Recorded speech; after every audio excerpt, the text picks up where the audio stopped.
ইংল্যান্ডের ১০০ বলের cricket tournament the 100-এ এবার ভিন্ন চমক। রিয়াল মাদ্রিদ তারকা জুড বেলিংহামের মালিকানাধীন দল বার্মিংহাম ফিনিক্সে খেলবেন বাংলাদেশের পেসার মোস্তাফিজুর রহমান। প্রায় ১ লাখ পাউন্ডে দলে নেয়া এই বাঁহাতি পেসারের জন্য এটি হবে দ্য 100-এ অভিষেক আসর। আর প্রথমবারই খেলবেন বেলিংহামের অংশীদারিত্ব থাকা ফ্র্যাঞ্চাইজিতে। ওয়ারউইকশায়ারের এক বিবৃতিতে জানানো হয়েছে, বেলিংহাম দলটির প্রায় ১.২% শেয়ার কিনেছেন। এই বিনিয়োগের মূল্য প্রায় ১০ লাখ পাউন্ড, বাংলাদেশি মুদ্রায় প্রায় ১৬,৬০,০০,০০০ টাকা। শেয়ারের অর্ধেক এসেছে ওয়ারউইকশায়ার কাউন্টি ক্রিকেট ক্লাব থেকে এবং বাকি অর্ধেক নাইটহেড ক্যাপিটালের কাছ থেকে।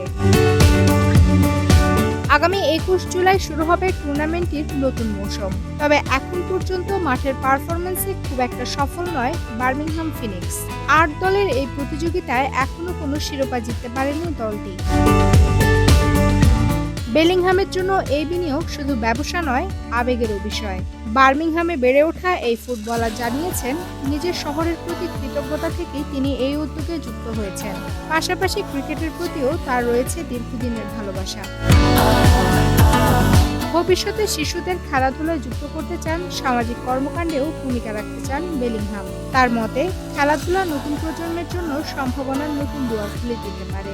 মাঠের লড়াইয়ে নতুন চ্যালেঞ্জ আর মাঠের বাইরে এই ভিন্ন গল্প, সব মিলিয়ে দ্য 100-এর এবারের আসরের আলোচনার কেন্দ্রেই থাকছে Birmingham Phoenix. Campus Times desk.